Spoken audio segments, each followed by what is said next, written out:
Every year since my niece and nephew were born, I've gifted them a book. Either one that I loved as a child, like Chicka Chicka Boom Boom and Corduroy, or one that I found as an adult that tells a story that delights me. A few years ago, I got my nephew a book that's since become my go-to baby gift. It's called Bodies Are Cool. I've read it to him countless times, and now I do the same with my 4-year-old niece, Mira.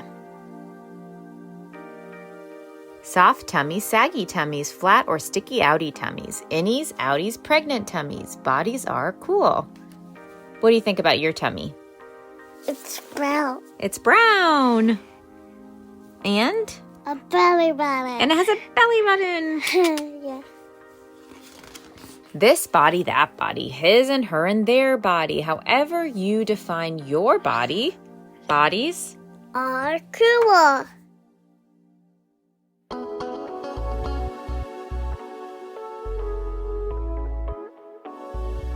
As adults, our relationships with our own bodies are at once abstract, fraught, and politicized. But picture books offer a space where we can meet our bodies with joy and curiosity and impart those sentiments to the next generation. I'm Anita Rao, and this is Embodied, our show tackling sex, relationships, and your health.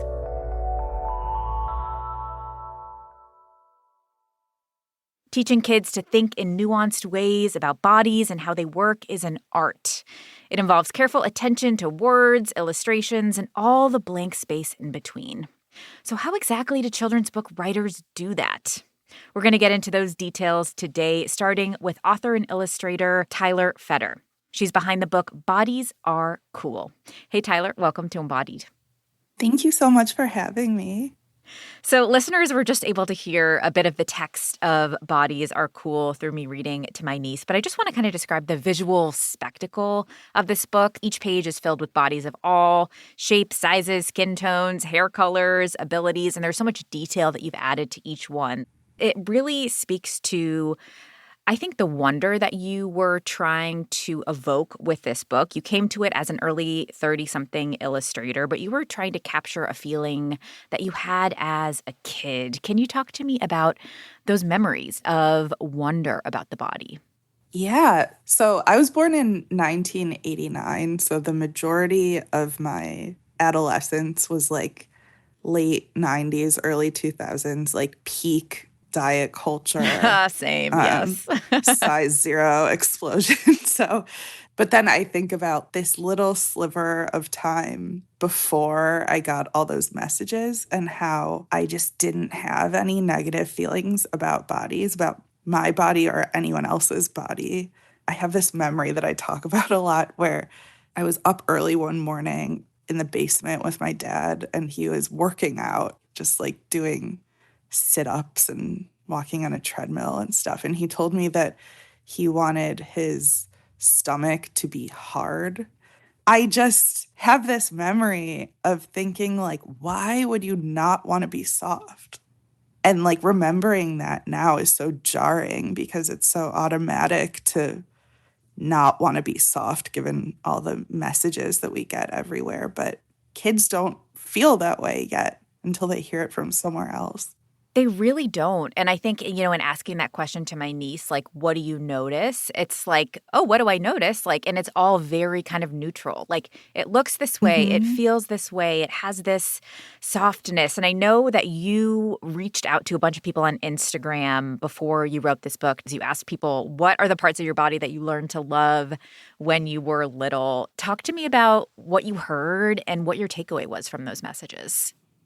Yeah. So actually, I asked people what body parts they wished that they had learned to love when they were little. Okay, that's a key difference. Okay. It was really jarring, the responses. People are just so eager to talk about the parts of themselves that they didn't like.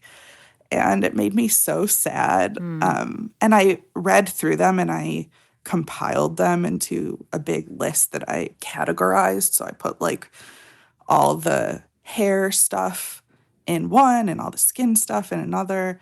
It was like any possible way a person can look, people feel bad about it.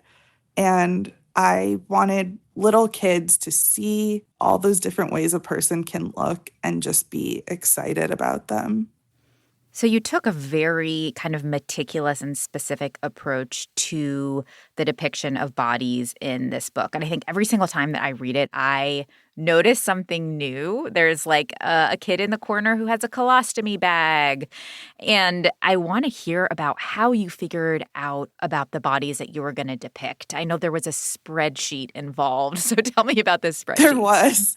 This spreadsheet was very short-lived because it very quickly became unmanageable because there were like a billion columns and a billion rows.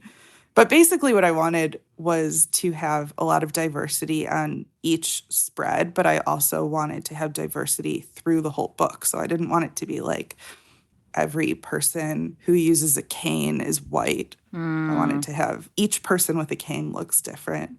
It was like the most challenging part of the book, really, was to just try to like make sure that each person was really distinct from each other person. When you were in the thick of it, is there something that you remember kind of like control Fing for in your spreadsheet to be like, did I represent this? Like anything that stands out that you were kind of really meticulous about at the end? I'm trying to think. I do remember at the end, before I turned in the art, I went back and looked at that big master sheet of all of the people's responses from Instagram. And there was one category that was like moles and scars and freckles and all that stuff. And I went through the book and I put all of them in there. I was like sprinkling beauty marks on everyone. I love that. Yeah, it was fun.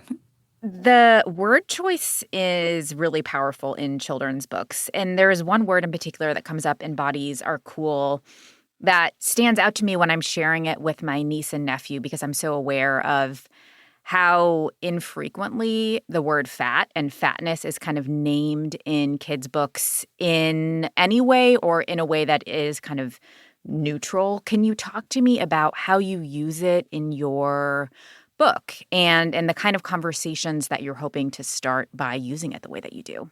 Yeah, so I have been in the like body positive fat liberation kind of space on social media for many years now, and I've learned a lot.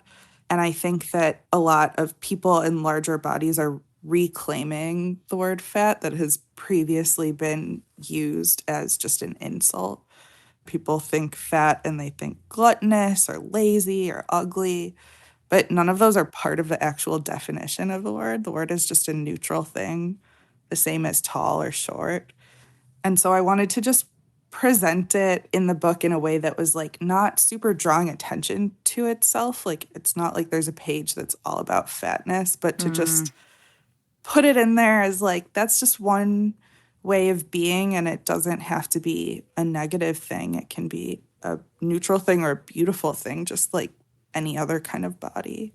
There is a really sing-songy quality to this book, or at least that's how it feels when I'm reading it. And I'm curious about how that and kind of other style elements evolve throughout the feedback and editing process. Like, did you get any notes on what kind of style would help the message resonate or stick with kids?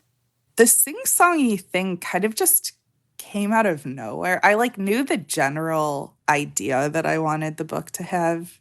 The rhythmy thing popped into my head one day. So I have two younger sisters, and when we were little, my mom used to sit in the hallway between our rooms and read books to us before bed. Oh, I love that. And there was this one book that she read to us so often that had a similar sing-songy quality that I found out later that she wasn't even reading from the book anymore. She had just memorized it. And I really love that idea that it's kind of like a song. It's like a message that is fun to remember and can stick in people's heads even when they're not looking at the page. So this combination of kind of words that describe particular bodies and name that they exist while also celebrating a wide diversity of bodies. I want to ask you about that because I had this interesting experience with your book. I was with my nephew and we were at a coffee shop, I think, and there was someone there who used a ventilator. And my nephew was kind of loudly commenting to me, like asking about the ventilator and pointing out what it was. And I remember that my immediate instinct was sort of like, shh, no, like we don't talk about other Mm-hmm. people's bodies. Like we don't comment about other people's bodies. And then I was like, wait a second.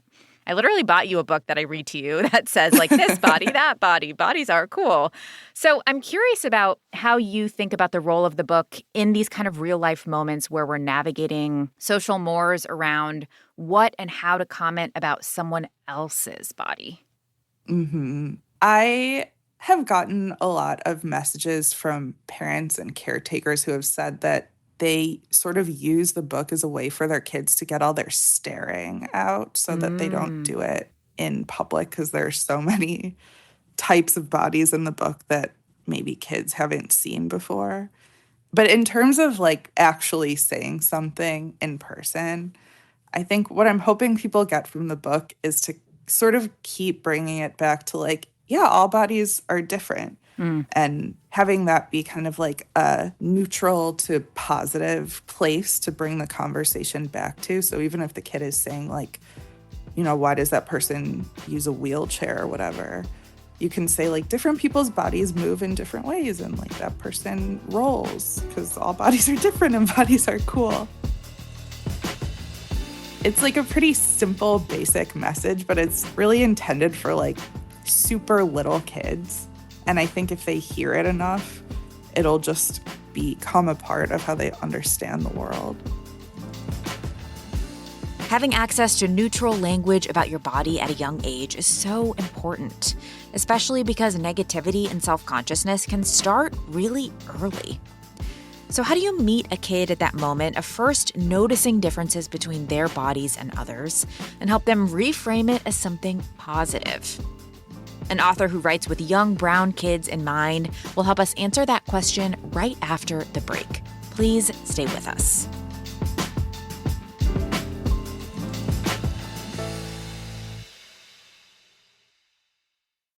This is Embodied. I'm Anita Rao. Children's books may be easy to read, but writing a good one is not so simple. Today, we are talking about how authors and illustrators create children's books specifically about bodies and what it's like to distill complex ideas into messages that kids can understand. Like how to make sense of a moment when someone points out something about your body that's different, which is what a little girl named Laxmi experiences in the book Laxmi's Mooch. Hi, I'm Laxmi. Come here, closer. You see that? That's my mooch. What's a mooch, you ask? These little hairs above my lip. It's okay. You can look. Spoiler alert, Laxmi learns to love her mooch even after some kids make her feel self-conscious about it. Here to talk about writing that story is author Shelly Anand. Shelly, welcome to Embodied. Thanks so much for having me. So we've been talking with Tyler about writing to kids when they're at this stage of noticing differences between their bodies and other people's bodies for the first time. And I know that a real life example of that is in part what inspired Laxmi's Mooch. So can you tell me that story that started you on the path to writing the book? Yeah, absolutely. So I have two kids, boy and a girl, ages 10 and 7. And so when my daughter, my second child, was born, I was on maternity leave, and a friend of mine called me and said her daughter, and this is another South Asian mother, raising a hairy brown child in the South. And she called me though because her daughter was only 6, and she came home crying because someone had made fun of her mustache. And I was instantly flooded with memories of, my own kind of shame around my body hair. The first time I got teased, I think I was older. I was in 5th grade. So I think I was taken aback that as young as 6 years old now, this young girl was made to feel self-conscious. And I looked down at my daughter who, is biracial. My husband's white and I'm Indian, but she definitely inherited my hairiness. And I really wanted something different for my friend's daughter and for my daughter and for all the hairy girls and kids out there, because the journey of hair removal, what I've found with the book coming out, it's a very traumatic thing. My mother, as a young immigrant, would put bleach on my hair, on my Mm-hmm. face, and I would break out in rashes. And I was like, why are you turning my hair blonde? That doesn't make sense to me. And why is this itching so bad? And then just, years of waxing and threading and all these things. And, wanting to imagine a world where rather than shame or embarrassment, kids could, kind of like what Tyler was talking about, have like a sense of wonder or excitement even about like bodies are cool. And so I think the experience of writing the book and having it out in the world now for over 3 years has been really amazing because I have parents and children and adults from all over the world, adults messaging me, I wish I had this book when I was growing up, but then Mm. caretakers of young children sharing with me that, hey, I read your book and this little girl or this little boy got excited about the fact that they have arm hair or that they have leg hair. And so that first time that they're recognizing their body hair being a point of like excitement rather than shame, I didn't even know that was a possibility when I wrote the book. It was something I aspired to, but I didn't know if it would work. And it's been really, really cool to hear the response from people from all walks of life and all backgrounds kind of talk about how healing the book has been. And it was certainly healing for me to write it and, share Well, it. I love what you're mentioning there about that, like kind of drilling it down to what the core concept is or the core message that you want to be able to impart with a kid. But I think one of the challenges and something I've noticed as I've kind of picked up various kids' books is like there is an art from taking that core message into one that makes sense for an adult and making it make sense for a kid. And it's not as simple as like, oh, just use plain language. Like it is a very intense process of iteration and workshopping. And I know that you had a full kind of view of that because this was your first book and you went into it, maybe with ideas about children's books like what you grew up reading in the 90s, like I did, the Bernstein Bears, which were very, very word dense and very like Mama Bear does this and that means this. But books today are not quite like that. So I'd love to know kind of how you turned your initial concept into one that fit the publishing standards of today. Yeah. So when the idea for Lakshmi came to me, I was really, trying to think for this young girl, like, okay, who do we have out there, right? Women with mustaches, if you will. Obviously, Frida Kahlo came to mind, but also just thinking about, women from the subcontinent, women from Iran, from Persia, and how there were hairier women. And so that line in the book about us hairy women coming from a tradition of hairiness, including Mughal empresses and stately Ranis, like all of these different types of people having body hair. That was kind of the first, almost whatever, if you want to call it a stanza or lines that kind of came to me as I was ideating on the book. So my agent, Sabah Suleiman with Talcott Notch Literary, her and I went to college together. And so I reached out to her about the idea and about, everything that I had witnessed my friend's daughter go through, and she herself is a mother. And she's like, Shelly, if you're really serious about this, go to the library and read how picture books are written today. And so that's what I did. I went to the library and I only checked out books that were published, after maybe 2014, 2015 on a whole range of topics, but, books having to do with difference or bullying to kind of see how they were written. And then actually there's a picture book author named Joshua Funk, and he has this really cool guide on his website called How to Write a Picture Book. And he basically talks about this almost like a formula, if you will, of like how picture books are written these days. And so like the word count is smaller. So it's around 500 words is the number. It can vary. And then, yeah, kind of thinking about taking out those things. Like, do I need to say I have a pink backpack? Is it a part of the story or is the illustration going to show that? Yes. And so when I first wrote Lakshmi, it was definitely like Bernstein Bears, Dora the Explorer. Like I'm walking to school and I have, new shoes on and all of those things. And so there were a lot of evolutions of the draft. And I worked on it for like maybe 8 or 9 months. And then my agent, or she wasn't my agent then, she's like, okay, wow, you put a lot of work into this. And we started having a back and forth and she ended up taking me on. But then when we were ready to go on submission to publishers, a lot of the editors had a lot of different reactions to the book and the way it was originally written. I want you to talk about one of those pieces of feedback because I think there's one that will take us in an interesting direction, which is a piece of feedback about the bullying in the book being too harsh for the age range. I'd love to know a little bit more about that and how you ended up kind of shifting the message of the book with that critique. Yeah, I think I'll be honest, like when I first wrote the book, I think for me, I mean, I've always loved writing, I've always loved reading, but I didn't imagine myself becoming a picture book author. But then I saw a need for a very specific book about girls with mustaches. Yes. But I think there was like a kind of release or catharsis I needed to go through from like being a hairy brown girl in Georgia my whole life and the bullying I endured. And so in the original iteration, Lakshmi's friend Zoe isn't as nice as she is in the final version of the book, and she's more teasing and more like making fun rather than pointing out. And yeah, the responses I got were either, she was too self-conscious about her body hair or the bullying was too intense. And my response to that was, how many of the editors that said she's too self-conscious, have children, currently have children, that are in kindergarten right now and know what it's like to be raising, a young child at this time. And then my other question was, how many of the people that said the bullying was too intense are people of color versus not? And so by and large, the people that said she was too self-conscious, didn't have kids. And what I was noticing as a young mom and as an auntie in, my community is that children were becoming more self-conscious at a younger age than we were. And then the folks that were saying that the bullying was too intense, they were mostly white.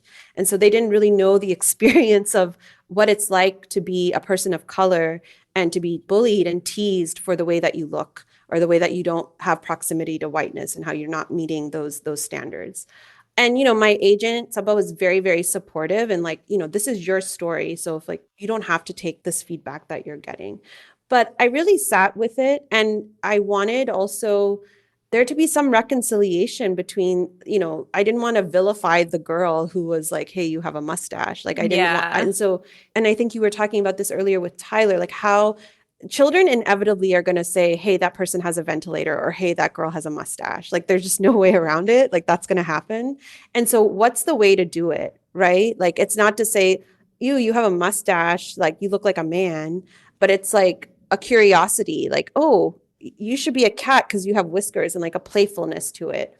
And so that idea came to me as I was like, I was just trying to think of a situation like, okay, if I'm a 6-year-old or I'm a 5-year-old, how would my mustache come up in conversation? I love that. And then it went from there. And so those were the kind of guideposts that kind of helped me. But I think I still stayed true to the sentiment and what I wanted to get across. And I know some people really enjoy the fact that she's able to, point out to her friend Zoe, like, hey, you have a much too, it's just blonde. So I think those are things that we did to kind of balance it out. And I think it gets to the fact that, kids have a playful sensibility and a playful orientation toward the world. And Tyler, I want to bring you back in here because I know that you think a lot about humor. I know you're a comedy lover. You did some training at Second City, I think, even, which is awesome. And I want to know about how you think about kind of tapping into humor in your writing for kids and how that can be a tool to kind of invite some new kinds of curiosity. Yeah, I feel like silliness is just like the magic potion that can like cut through anything. There are so many difficult things that my family has gone through that we're able to laugh about, and it makes it so much easier and sort of like lowers the barrier to entry for the conversation. So yeah, I think like bringing in a little bit of laughter or whimsy, it makes kids more interested also in learning about something than if they feel like they're being preached to. Completely. Yeah, there's that fine line between inviting them in and making them feel like they're being, beat over the head with a particular message. And you also kind of went through a process, an editorial process. You invited sensitivity readers to look at your book. You had 3 different readers, I think, one for race, one for disability, one for trans representation. And I'd love to know about anything that those readers told you, any feedback that you got that informed a direction that you took with the book. Yeah, something that was really cool for me was with the disability sensitivity reader who was autistic and had all these cool ideas about how to incorporate autistic characters into the book. Hmm. And like one might think of autism as an invisible disability. So, like, how would you include that in a picture book? But there were all these cool ideas about, like, on the spread about body hair, there's a little kid who's like arranging a bunch of leaves on the Oh, ground in a wow. special pattern because they said that these repetitive patterns can be really comforting for autistic people. There's also, like, on the hands page, one of the adult hands is drawing a repeating pattern, and that was their idea. And they showed me how to, like, make sure people's wheelchairs, like, fit them properly. Like, at first I had Mm. one where they were like, that person's ankles would hurt because the little pedals that their feet go on are at the wrong height. So this is stuff that, like, there's no way that I would have known, even with all my best intentions going into it. So I just think sensitivity reader is like the coolest, most helpful job. I appreciated it so much. It's also a great example of, the story that the images tell that the words don't explicitly. Like, you don't explicitly name, there are autistic bodies and neurodivergent bodies, but you're showing that through the bodies that you illustrate. And I'm curious about, like, how you think about the artistic depiction of bodies when you are just in the role of illustrator. You recently did 2 companion books called All About Vulvas, All About Vulvas and Vaginas, and All About Penises. And you didn't write these books. They were written by sex educators. But as you illustrated, like, I'd love to know how you thought about how you wanted to approach body representation through your images. Yeah, that process had a whole other layer of complexity that I didn't have to tackle with Bodies Are Cool. You know, showing private parts is something that's complicated on its own. And then for it to be a children's book, there was a lot of care that we had to put in place. But overall, the attitude I have is very similar of just like, how many different types of people can I fit in this book? And there's no need for every person to have straight hair or to, it's a book about private parts. It's not about mobility. So why should someone be in a wheelchair? But it's because there are people with wheelchairs and they have Yeah. private parts too. Yeah. So yeah, I just tried to, like, include anything that I could where it would fit and not distract from the story, which I don't think it should. Yeah. Well, You know? I'd love to end there with you, Shelly, on that line between, like, entertaining and distracting. And maybe as a parent, as you read books to your kids and you think about kind of children's literature, what is that kind of subtlety in style and form in picture books that you think kind of opens the door for a kid, or closes it? I mean, I think it really depends on the story and the kid and what you're trying to convey. I think there are different forms of getting kids roped in and getting them interested in a topic and getting them to relate to a book. I do think that being able to see yourself or see people that look like you or look like people you know is important, but then also depicting all sorts of life experiences so that kids can have exposure and can, ask questions and know that not a single topic is off limits, right? So I have both of Tyler's books on that she illustrated that I've shared with my kids, as someone who was not raised in a sex positive household and trying to do that. And so being able to have, a book about penises and vaginas that I'm reading with my kids, and they can like look at it and ask questions. And, I think those are really, really important tools, not only for kids, but for parents and educators to be able to have conversations that have historically or culturally been really, really difficult to have. And so I think finding thoughtful ways that, allow kids to explore and be curious, I think helps. And I know Tyler brought up, kids not wanting to be lectured at. I think that is an important piece of it. And that's something I struggle with sometimes too, as a writer that's also in a parent role. And a lot of the books I write are about topics that I think are important, with messages I want to convey to my kids and others. But that balance between it being a narrative and like the child discovering something for themselves versus, having some sort of adult figure come into the narrative and provide some sort of support versus something that's more poetic and lyrical. It just depends on the story and what works and what doesn't work. And that's where it's important to get, feedback from readers, sensitivity readers, but also kids and other parents. It's all part of the process. And so, I'm trying to write a book about partition, for example. I'm the granddaughter of partition refugees.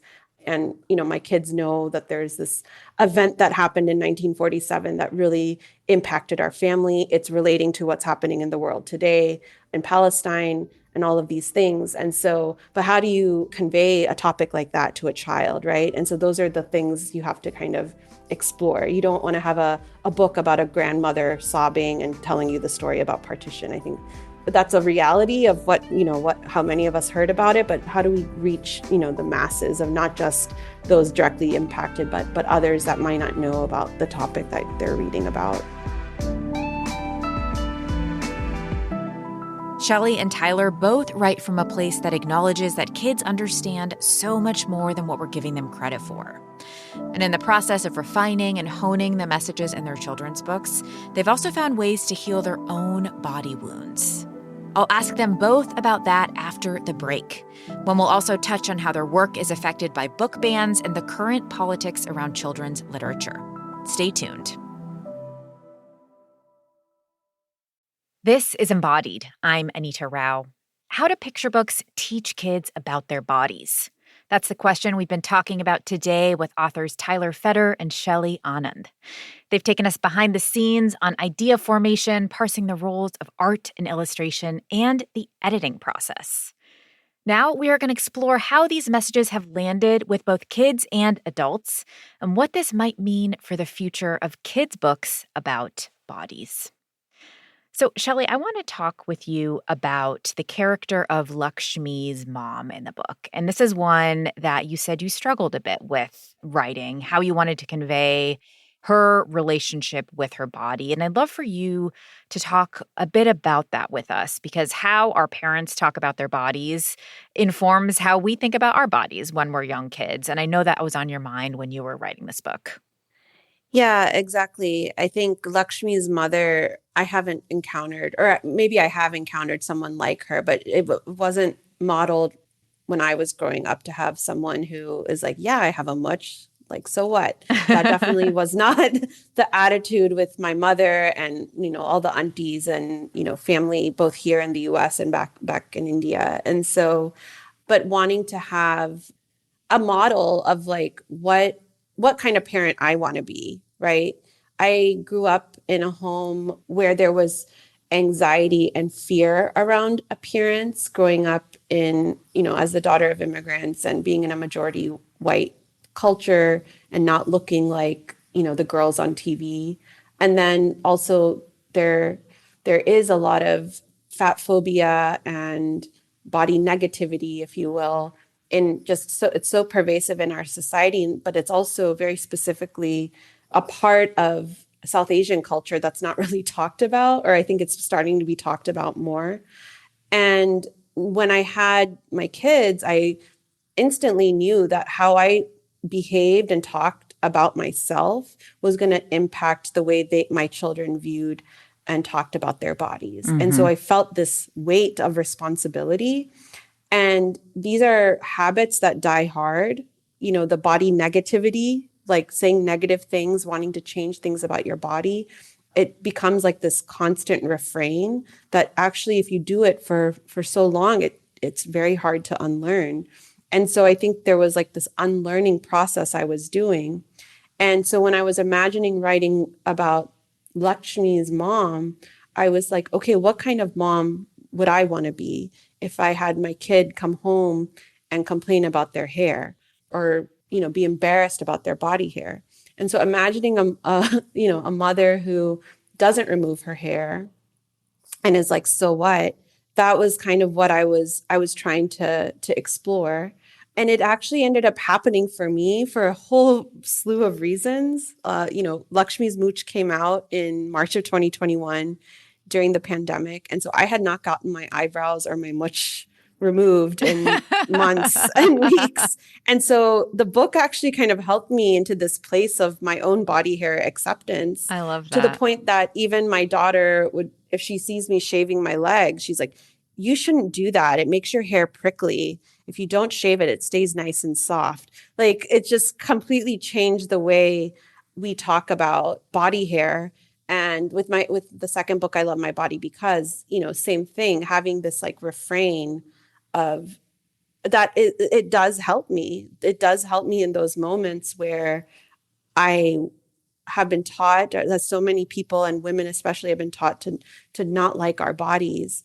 Having gratitude for this vessel that is carrying me through this life, this vessel that has given life, kind of ideating on what an ideal situation would be, environment would be. And then, and I'm not perfect. There are days where I'm like, I hate my body because like I'm human, but it still is a way. I think the books that Tyler has written and I've written and so many other authors have written that are in this space are not just for the children. They're for us too, for us to do that healing work, to heal our inner child, and to bring back that sense of wonder and acceptance, and, create the adults and the people in our lives where we can have honest conversations about respecting and loving ourselves. Tyler, what has that adult journey been like for you and your two adult sisters upon, reflecting on this book, engaging with kind of the adult versions of this message? Yeah, it's been a real journey. My two sisters and I have all dealt with varying levels of eating disorders over the years. My middle sister has been in and out of inpatient treatment centers for like a decade. And so we've spent a lot of time as a family kind of working through this stuff together.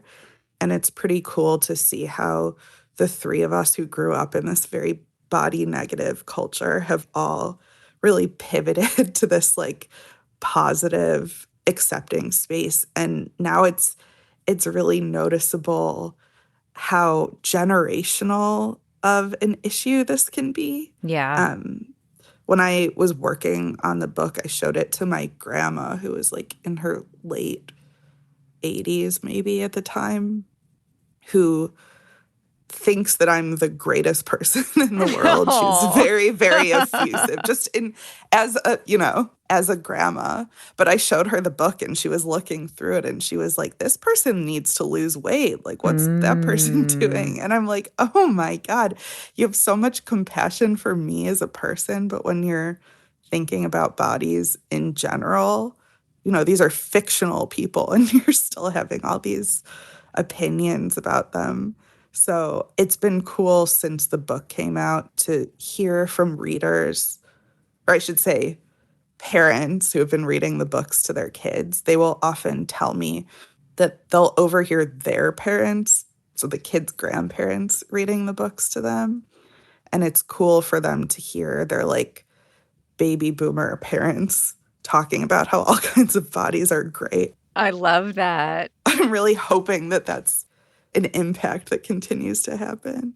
Do you have the internal narrative of bodies are cool for yourself? Like, have you gotten to that point? Ooh, that's the goal. every day. I can't say that I'm always in that space. I think for me, it's always easier to accept other people's bodies and their differences than it is to accept my own.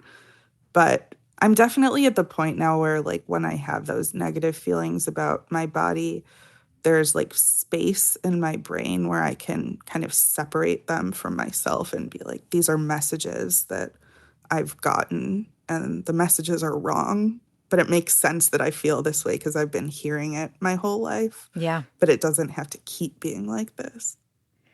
I want to bring you both to this moment that we are in right now in children's literature and in American culture. There are book bans happening around the country. Tyler, your book has been flagged for possible removal under some state laws about book bans. It was formally banned in the fall of 2022 from a school district in Texas.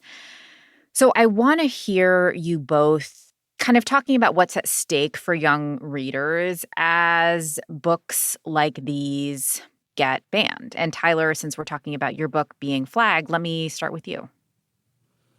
Sure. So the main thing that people have an issue with in my book is that I show adults with top surgery scars. That's the big scandal, that there are people with scars on their bodies. It's really hard to empathize, I have to say, with these people who are so scandalized by the idea of their kid seeing a person who they would see in real life anyway. It makes me sad that they think there's something inherently sexual or dangerous about kids just seeing clothed bodies.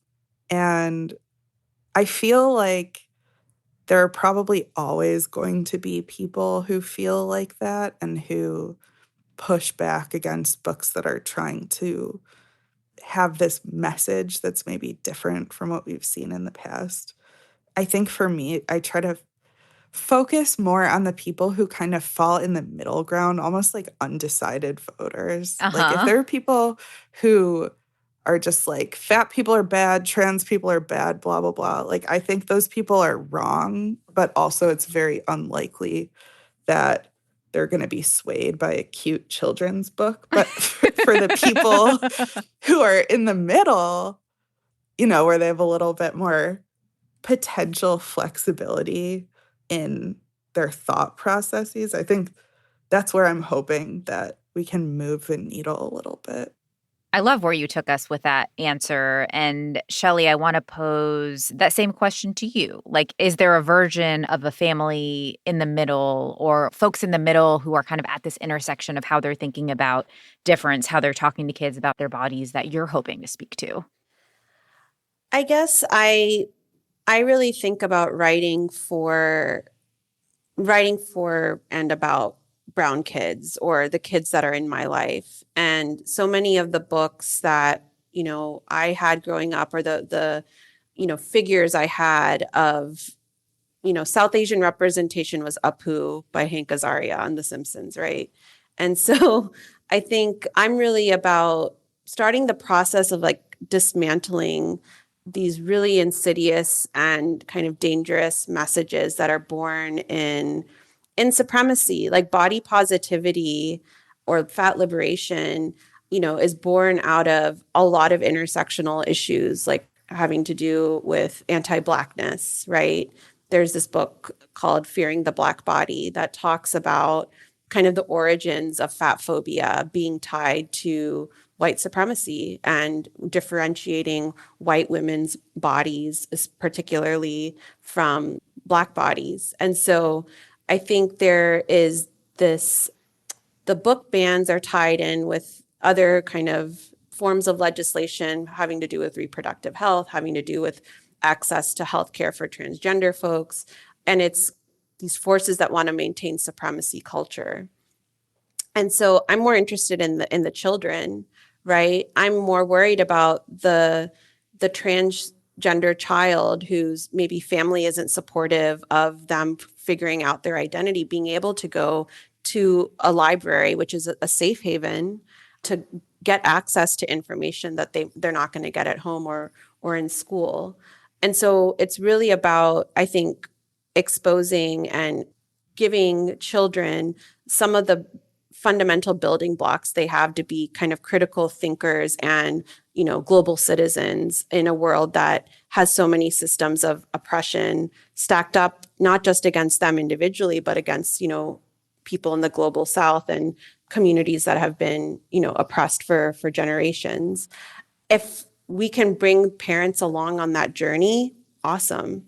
But I think for me, it's not so much about convincing, it's about like it needing to be there. Yeah. Because people, if there's a person out there who is, a Black transgender person in a wheelchair and that bothers you, like that's a you problem. Like that doesn't need to be everyone else's problem. And making sure that we're humanizing every single person. I mean, when I think about book bans, I'm also thinking about this moment that's unfolding with the genocide. And I did an event with Hannah Mushabek, and her book is called Homeland, and it's about Palestine. And her book has been removed from shelves across the country and erasing an entire people, right? And there are a lot of insidious forces out there that want to make sure we erase people that don't conform to what we think, whatever traditional forms of beauty or gender or whatever it may be, they want to erase those signs, and that's a form of oppression. And so the book bans are just along with that, And so I think it's a symbol of, very, very scary, problematic fascist regimes that are doing these things, and we should be very, very concerned about it. Tyler, I'd love to end with you on kind of positioning where you think the publishing industry for kids' literature sits in this conversation. I know that for a long time there have not been a ton of diverse characters in children's books, a lot of opportunities for diverse writers to write their own stories. That has shifted slowly, but I'd be curious to know kind of what you want to see in this children's literature landscape when it comes to books about bodies and the kinds of bodies that we're talking about. Yeah, I feel like things are slowly moving in a good direction despite all of the opposition to these kinds of books. I mean, the thought of like being a little kid and getting to read Laxmi's Mooch, I feel like my whole childhood could have been so different. Like I have a mustache. I've had it since I was a little kid. I remember the burning feeling of the bleach laying on the bathroom floor. Like these like little aspects of bodies can make such a big impact. I think maybe like a couple decades ago, there would be books where it's like, you can be Black or white. And they would just like simplify it so intensely that like it's almost doing nothing. And so I am encouraged seeing there be more and more books like these. And in terms of the types of books that are getting banned, I think so many of them are books where kids will learn things. And I think learning is part of what keeps kids safe. And it's so sad to want to take that away. So, despite all of the people who have issues with these kinds of books, it feels to me like the majority are excited. And I even hear that like the books like mine and Shelly's are like not even that like weird to kids. Like I've heard of kids who will see my book and be like, yeah, obviously bodies are all different. Like, who cares? I love it. They're beyond. Like, yeah, they're taking us to another place. Yeah, that's where I want it to go.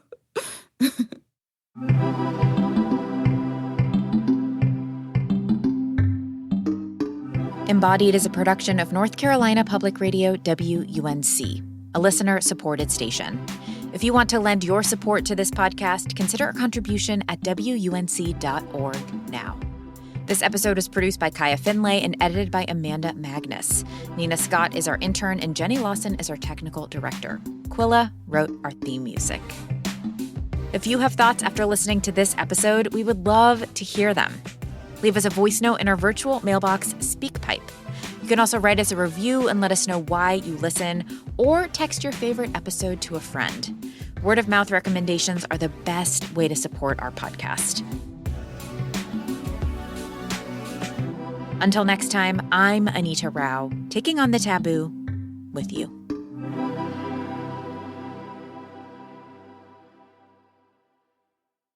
No matter what happens in Washington, the NPR Politics Podcast is here for you.